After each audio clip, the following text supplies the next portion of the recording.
什麼？有一架直升機身價超越我們的小可愛 B2，高達35億美金，而他還是傳奇耐熬王，熬老頭，熬走了3届美国總統。更有戏劇的是，當爹的親手立项，做兒子的直接砍掉。他是被稱为直升机中的五代机，身體流线優雅的不像話，讓當年年少的火力軍眼冒綠光。而這就是 RH-66 科曼奇。有朋友說火力軍太花心， B2 身價高就喜歡 B2， 科曼奇貴就喜歡科曼奇，怎么能這麼說呢？ B2 是初戀不假，但是科曼奇那可是白月光啊！雖然它是上個世紀的產物，但直到現在它仍然是世界第一直升機。美軍是怎麼如此狠心就把科曼奇給砍掉了呢？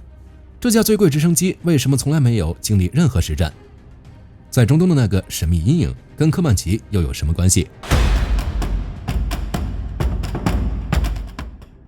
科曼奇為什麼如此獨特？從它的代號上就能看出來，它跟別人真的不一樣。大家知道美軍直升機的命名套路吧？能打架的叫 AH， 比如 AH-64 阿帕奇；拉貨的叫 UH 或者 CH， 比如 UH-60 黑鷹和 CH-47 契努克。這就像某個大國的种姓制一樣，幹什麼什麼地位，從名字上就能一眼看出來了。但是科曼奇卻有一個 SVIP 的前綴 RAH 偵察攻擊直升機。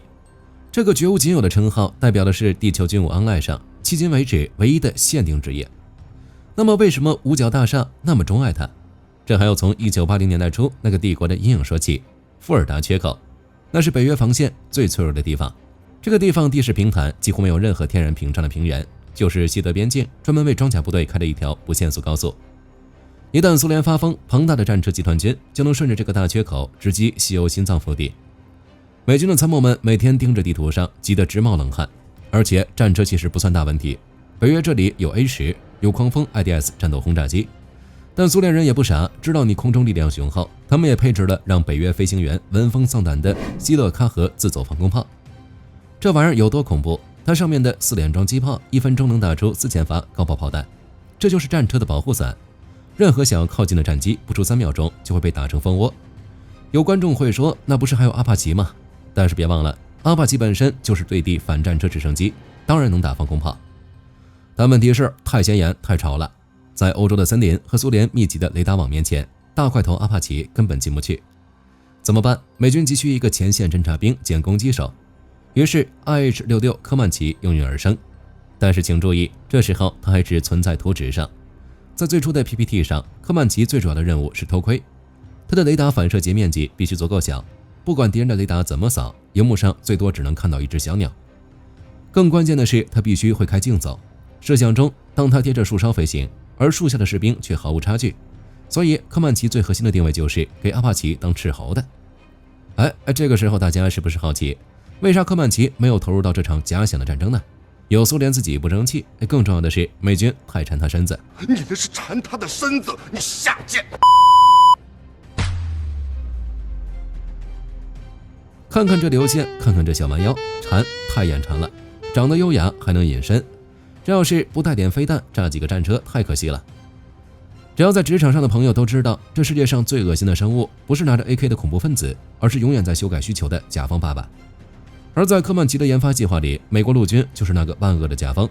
原本科曼奇的定位就是一個安安靜靜的女孩子，沒事去前線溜達一圈，搜集一些信息，在兜裡裝一個珍饈版的女士手槍防身就完事兒了。但是美軍的高層看了圖紙半天，開始長腦子了。他們一拍大腿，哎呀，科曼奇的逆蹤能力這麼強，為什麼要把信息傳給阿帕奇？自己幹掉戰車不就行了嗎？於是不講理的甲方更改了第一版設計要求，給科曼奇上地獄火反戰車飛彈。不是，各位，地獄火飛彈一枚重達將近50公斤，還是一根大鐵棍，對於傳統直升機來說不是問題，掛在翅膀下面就行了。但科曼奇是一位優雅的小公主啊，它是一架逆蹤直升機啊，為了保持那個保溫杯一樣小的雷達反射面積，絕對不能把飛彈掛在外面，否則雷達波一掃，隱形戰機瞬間變成廣告牌。那行吧，優雅的女士出門不能手裡拎一根鐵棍，工程師沒辦法，只能把地獄火飛彈塞進直升機的肚子裡。但說了1萬次了，我們的科曼奇是一位優雅的女士，想在机體裡裝下地獄火，必須得加大加寬。但問題就是逆蹤怎麼辦？設計師向美軍提出過抗議，但很快被拍拍肩膀，什麼以防萬一，什麼相信你的能力，這種 PUA 話術給混過去了。設計師只能笑着答應，心裡……就當他們以為這是最後一版的時候，美軍又来了。他們竟然異想天開地提出：“哎呀，這個直升機就是好啊，又能隱身，又能發射飛彈，但是總感覺差點意思。上人必須得能裝人。”想想看，科曼奇神不知鬼不覺地帶着6名特戰小隊深入敵後，直擊克里姆林宮，這個場景做夢都能笑醒。不過軍方自己也發現，想讓一架隱形直升機去幹計程車的活實在太極端了。這個載人型號最終被砍掉了，既然不拉人了，那就再加點火力吧。今天軍方說，萬一蘇聯人打化學戰怎麼辦？不行，座艙必須加上全套的核生化超压防護系統。明天軍方又說，阿帕奇頭頂上那個用來探測目標的场工雷達不錯，來一个。這2個裝置加一起重量高達200公斤，結果當然是重量嚴重超標。原本設計只有4噸出頭的輕巧機身，空中一路狂飆直逼5噸半，加量不加價。給他配備的 T400 渦軸引擎直接罷工了，怎麼辦呢？只能停下進度，回頭再去重新研發推力更大的引擎。就這樣，在美方無休止的既要又要還要中，原本定位精準的輕型偵察機被逼成了一個火力配置跟重型公職搶飯碗的偵察攻擊直升機。這架燒掉了海量美金，經過無數改版後的科曼奇最終還是飛上天了，但等待他的卻是無敵的寂寞。1996年，經過甲方10幾年的折磨，科曼奇終於熬出頭出山了。當這架全身塗着錫箔材料、稜角分明的黑色巨獸在美軍基地裡試飛的時候，當時的阿帕奇飛行員全都在跑道旁看傻了眼，太想要了。在這架飛機身上，五角大廈當年吹過的那些牛皮，竟然真的全被工程師給實現了。這架飛機到底有多強？能隱身，能走競走，最關鍵的是它還有加特林。它的雷達面積是阿帕奇的幾百分之一，和 F-35早期型號處於同一量級。在噪音管理上，科曼奇用上了導風扇尾旋翼技術，把尾部旋翼直接包裹在垂直尾翼裡面，這也是為什麼它的尾部要比其他型號的直升機大一圈的原因。而加特林20公里3管設計無需多言，若是敵人聽不懂道理，科曼奇也略精通一些拳腳。再搭配上能跟飛行員頭盔聯動的瞄準系統，指哪打哪，物理超度。好了，現在戰隊配置完成了，下一步就是進圖砍 BOSS。但是等等，什麼叫做版本更新 ，BOSS 沒了？蘇聯解體是科曼奇最大的遺憾，熬過了一路坎坷，熬過了甲方的背刺刁難，硬是頂着超重和超預算的巨大壓力完成了試飛，已經準備好找個好日子量產，然後浩浩蕩蕩地送往西歐前線。他的敵人是被稱為鋼鐵洪流的重裝甲部隊，但科曼奇只是拔劍四顧心茫然。練就了絕世武功，出關那天，盟友還是當初的盟友，江湖卻已經不是那個江湖。失去最大假想敵，科曼奇身懷絕技卻失業了。那行吧，此處不留爺，自有留爺處。既然冷戰打不成了，那去中東給恐怖分子一些小小的自由意識震撼可以吧？但萬萬沒想到，大明星科曼奇居然被拒絕進入阿富汗。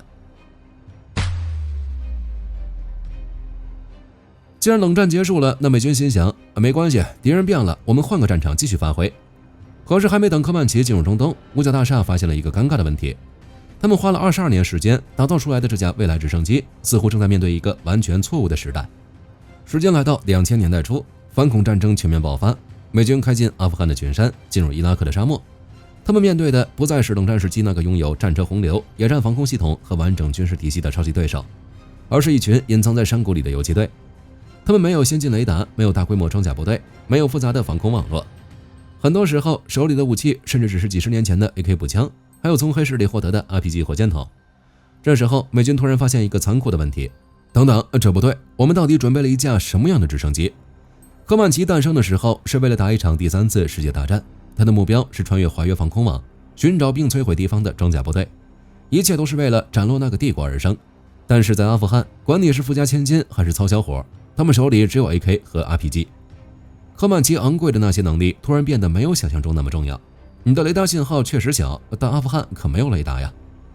你的噪音降低再多，對方也是靠肉眼觀察的。面對近距離的機槍和火箭彈，戰爭依然回到了最原始的層面。這就像是一名世界頂級特種兵，穿着價值100萬美元的隱形作戰服，潛入一個根本沒有監控攝像頭的村莊。技術沒有錯，只是對手變了。更麻煩的是，科曼奇為了追求極致性能，也帶來了極高的維護成本。普通直升機可以接受戰場上的粗暴維修，中槍了，彈孔是戰機的勳章，受損了，能飛就不用修。但是隱身直升機不一樣，有塗裝受損，就要拉到无塵廠房進行維修。維修期間的閒置是成本，引申材料運到前線需要花錢，懂技術的工程師需要花錢。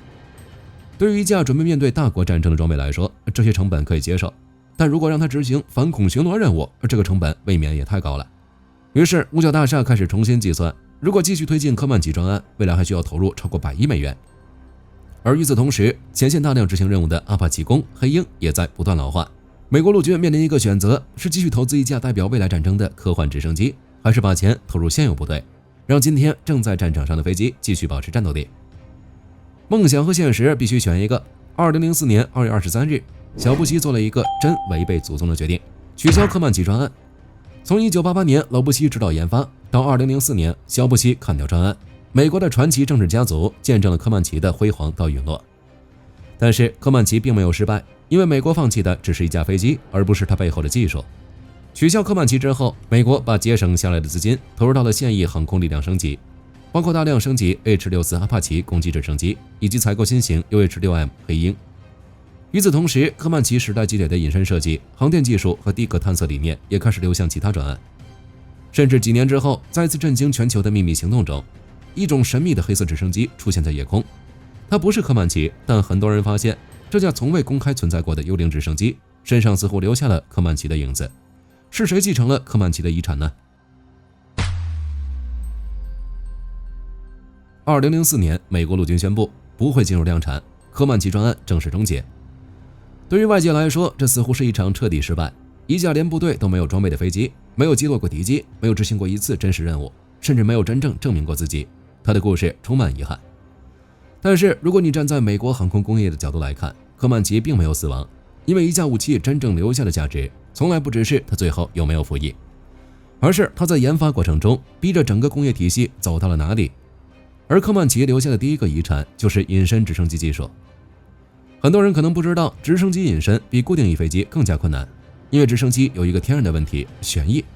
高速旋轉的巨大桨叶会產生強烈的雷達反射，同時旋翼切割空氣產生的聲音也是直升機最大的暴露來源之一。這也是為什麼科曼奇當年瘋狂追求降低噪音、減少紅外信號、降低雷達反射，甚至設計特殊旋翼，目的只有一個，讓敵人在發現它之前，它已經完成攻擊。而這些技術經驗並沒有隨着科曼奇取消而消失。在2011年的海参之矛行动中，美國海豹6隊突襲巴基斯坦亞伯特巴德，擊斃賓拉登。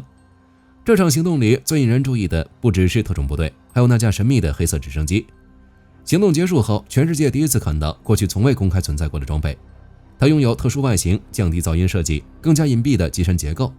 很多航空觀察者認為，這架所謂的隱身黑鷹繼承了大量科曼奇時代探索的技術路線。當然，它不是科曼奇，但它說明了美國取消的不是隱身直升機方向，而是一架不再適合時代需求的型號。而科曼奇留下的第二個遺產是美國對於未來戰爭的理解。科曼奇原本想解決的問題是如何讓一架有人直升機在敵人防空網裡活下來。但進入21世紀以後，美國發現未來戰場正在改變，衛星、無人機、資料鏈、人工智能這些新技術正在重新定義戰爭。於是美國開始思考，下一代陸軍航空力量真的還需要一架像科曼奇一樣複雜昂貴的有人直升機嗎？多年以後，美國陸軍重新提出 FARA 計劃，希望打造下一代武装偵察直升機。而這個專案背後依然能看到科曼奇留下的影子。換句話說，20年前被取消的科曼奇並不是一個錯誤答案，它只是回答了一個已經失效的問題。好了，關於科曼奇的故事今天就聊到這裡，別忘了按讚訂閱。如果有觀眾想看那架神秘的隱身黑鷹，可以在留言區留言。我是火力軍，我們下期再見。好的，各位觀眾，今天給大家推薦一款 T 恤，不僅超有態度，還堪稱性價比之王。首先，它超級輕，拿在手上輕飄飄，穿上身更是零負擔，舒服到讓你忘了它的存在。其次，面料具透氣，就像會呼吸一樣，就算在外面跑一天，也能保持乾爽，徹底告別黏膩感。最關鍵的是，價格真的讓我驚掉下巴，僅需很少的錢，你就能擁有這份清爽。質量和舒適度絕對遠超這個價位，閉着眼入都不虧，多買幾件換着穿也毫無壓力。鏈接已經給你們上了，這種寶藏 T 恤手慢無，趕緊去搶。